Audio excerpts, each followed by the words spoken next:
Welcome to Start Wellness 101. Please like this video and subscribe to our channel for future updates. Domestic violence can affect anyone and all genders. Domestic violence is the intentional use of force against another person in a love relationship, whether it be physical, financial, emotional, or sexual. There are various battery realities and some domestic abuse fallacies that need to be dispelled. Myth: only families with low incomes experience domestic violence. Fact: domestic violence affects all types of families, including wealthy and low income, urban, suburban, and rural communities across the nation, as well as all racial, religious, and age groups. Myth: drugs and alcohol contribute to domestic violence. Fact: substance abuse does not lead to domestic violence. Domestic abuse is a decision. In order to use them as a justification for their behavior, many abusers will make sure they have booze or narcotics on hand. Abusers will also argue that their behavior was caused by their inability to use alcohol or drugs. Myth: lack of self-control leads to domestic violence. Fact: anger has nothing to do with domestic violence. Abusers use anger as a tactic to achieve their goals. Because they can stop when the doorbell rings or the phone rings,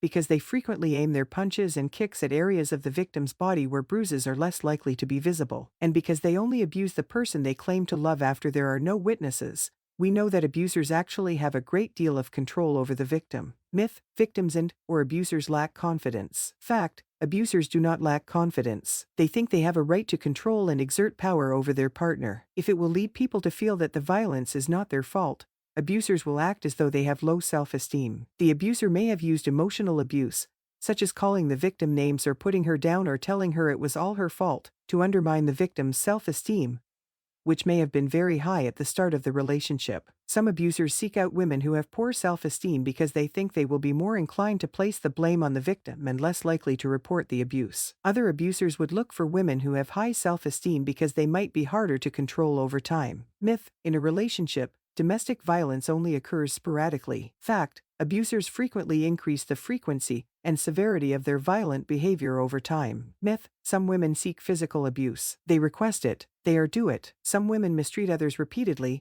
There must be something peculiar about them. Fact: no one should be mistreated. Violence-free living is a right that belongs to everyone. Nobody wants to be abused by their partner. Women who discover that their second or third boyfriend is an abuser frequently attribute the violence to them or themselves, saying things like, "I always seem to choose abusers." In actuality, the abuser employs charm early in the relationship to learn that she has experienced abuse in the past. He makes use of this information to either justify the violence by saying, "See, you're doing something wrong, else there wouldn't be two of us," or to dissuade her from speaking out by saying, "You're not going to tell anyone, because if you do, they won't believe you because you said that previously." Myth: children are unaware of domestic violence. Fact: according to studies, the majority of kids are aware of the abuse aimed towards their parent. Signs of domestic abuse: physical signs: black eyes, busted lips, red or purple marks on the neck, sprained wrists, bruises on the arms. Emotional signs: low self-esteem, overly apologetic or meek, fearful, changes in sleeping or eating patterns, anxious or on edge. Substance abuse: symptoms of depression, loss of interest in once enjoyed activities and hobbies, talking about suicide. Behavioral signs: becoming withdrawn or distant, canceling appointments or meetings at the last minute, being late often, excessive privacy concerning their personal life, isolating themselves from friends and family. How to safely disclose and leave an abusive relationship.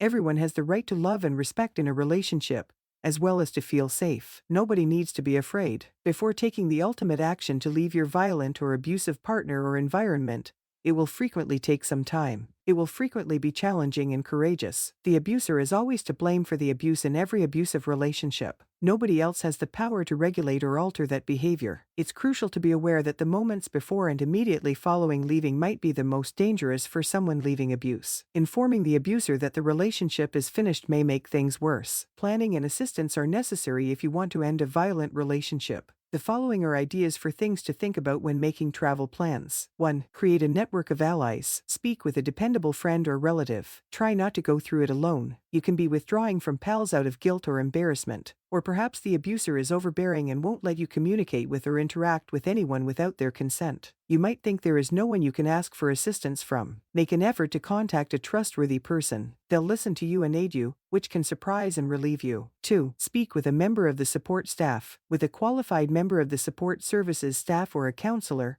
discuss your issue. They can provide you with information on how to obtain a protection order, How to access emergency housing at a shelter.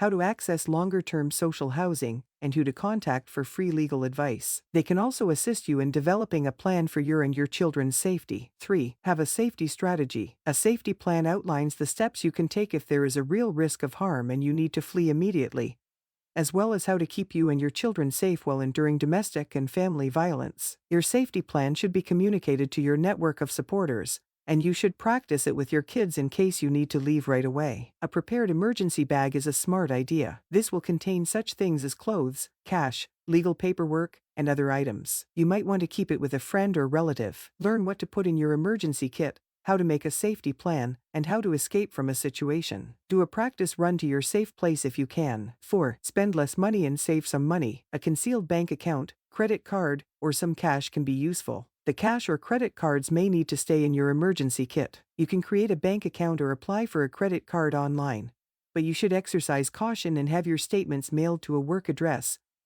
a post office box, or the residence of a trusted friend. Utilizing a friend's computer or one that the abuser is unable to access is a smart idea. In addition, some large banks and financial organizations now provide a package of benefits for victims of domestic and familial violence. To find out if your bank provides one, call them. 5. Seek legal counsel. Obtain free legal counsel. It's best to be aware of your legal rights if you share property and children with the abuser. For instance, they might threaten that you won't get paid if you leave, won't obtain custody of the kids, or won't ever see the kids again. This is frequently untrue, and it is better to get legal counsel when responding to this. 6. Document the abuse and violence. It's crucial to gather proof of the abuse, especially if you've kept it a secret and haven't informed anybody about the violence and abusive behaviors. Any future legal action will benefit from having a record of the abuse, particularly if you share children or property. Take pictures of any physical injuries you or the kids may have, as well as any documentation of trips to the doctor or hospital,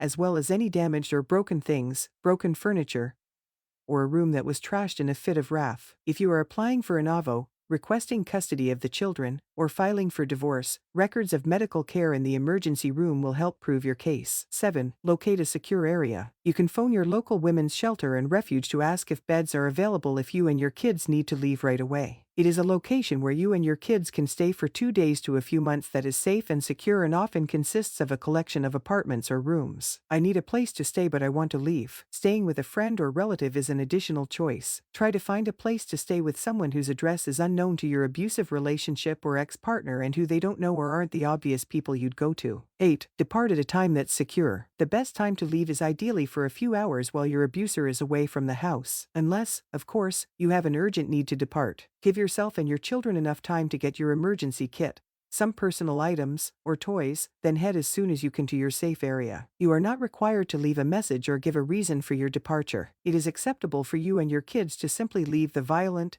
and abusive environment. Make sure you have transportation planned if you don't have a car, such as a buddy who can pick